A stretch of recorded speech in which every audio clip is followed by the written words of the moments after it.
Hello guys, welcome back to my channel. I am very excited to have you back on my channel. In today's video, I am going to give you 10 facts about Postino. If this is what you want to watch, you should definitely stay tuned.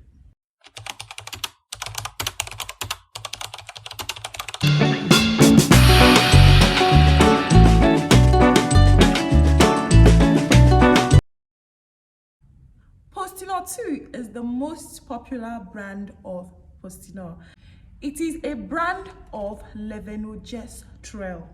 That means levonorgestrel is the active ingredient in Postinor. And the name Postinor 2 is just a brand name. Other brands of Postinor are Postinor 1, Postinor itself, and Postpil. Averagely, Postinor 2 comes with 2 tablets containing 1.5 milligrams of levonorgestrel, unlike Postpil that contains 1 tablet.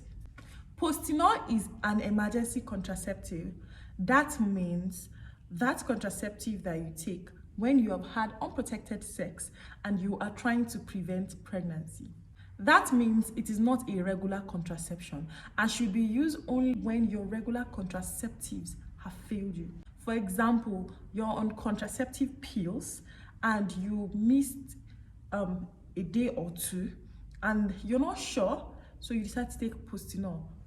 Or you are using barrier method, that's whether a male condom or a female condom, and you discover that it broke. So the precaution you're going to take is to take Postinor. It is not a regular contraceptive. The third fact about Postinor is that it does not cause abortion. Postinor does not cause abortion. I don't know who needs to hear this. What Postinor does is that it tries to stop the egg and the sperm from meeting. So it delays the release of the egg and it tries to stop the sperm from going beyond the cervix.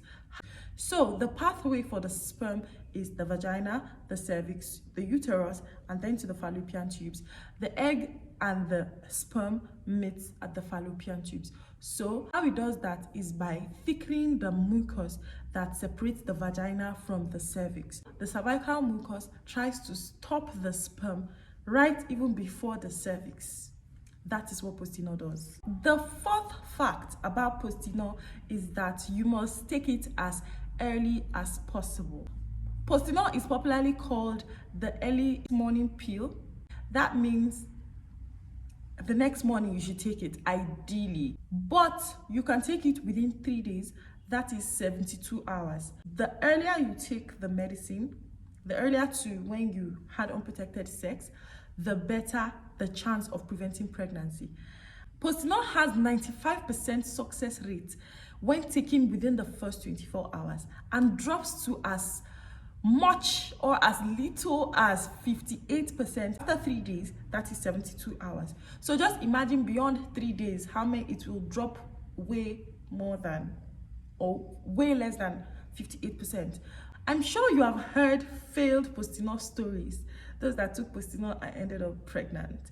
Is because it is not 100% guaranteed. It is just about 95% guarantee. The fifth fact about Postinor is that it can fail. It can fail. I don't know who needs to hear this, but Postinor can fail. So within the first 24 hours, Postinor has about 5% failure chance.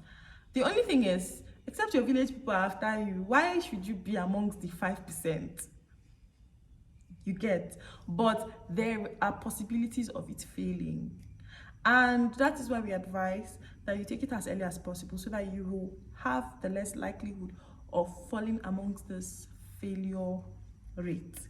The sixth fact on my list is how to take Postinor. Guys, I've heard all manner of things about Postinor. I've heard people that will just buy it, 2 tablets, they just swallow it. No, I've just heard crazy things. So ideally what you're supposed to do, after having unprotected sex or the condom breaks, you're supposed to go into a drugstore and get this medicine. And we advise that you take this medicine not longer than 3 days after having unprotected sex. So you take the first pill that the day you get it, and you mark the time that you took it. The idea is the second pill is supposed to be taken 12 hours later, but with a window of 4 more hours. So you are supposed to take the next pill between 12 to 16 hours after the first. So let me give an example. Let's say you took the pill by 7 a.m., the first pill by 7 a.m. The next pill is supposed to be taken by 7 p.m. of that same day. The window period is between 7 to 11 p.m. of that day. You should take that next pill between 7 p.m. of that same day to 11 p.m. that same day. That is the 12 to 16 hours. Let me give another example. Let's say you take it at 8 p.m. in the night. You are supposed to take it between 8 a.m. the next morning to 12 a.m. that 12 noon. I hope you understand what I'm saying. The 7th fact about Postinor is if you do not take it properly, it will give you hormonal issues. And what I mean by properly is that Postinor should be taken once every menstrual period.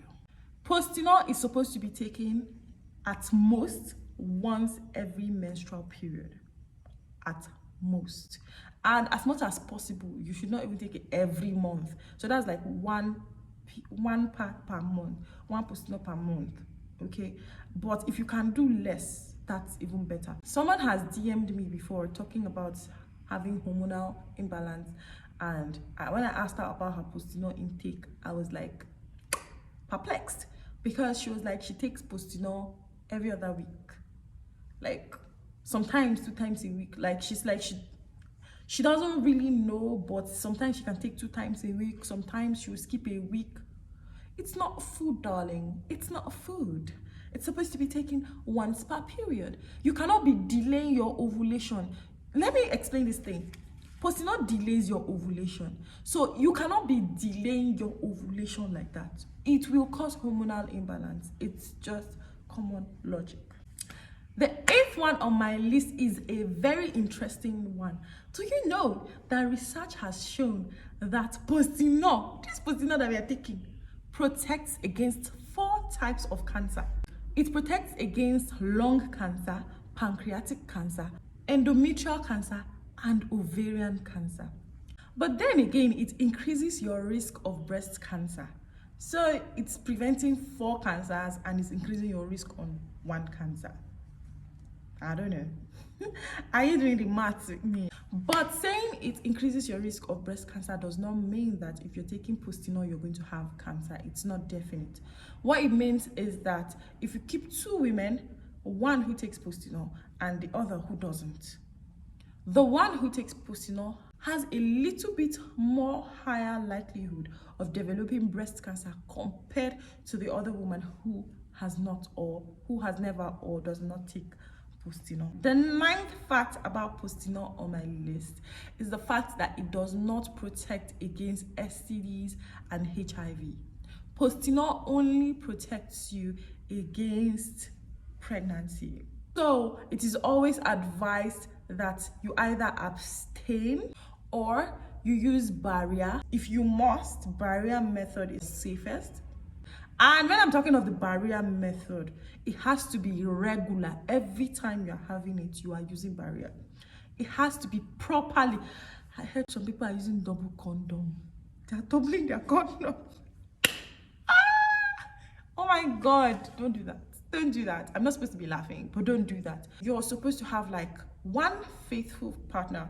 You should be faithful, your partner should be faithful. Then at least you know you are canceling the risk of STDs and HIV, right? Relying on Postinor to cancel STDs and HIV is a mistake.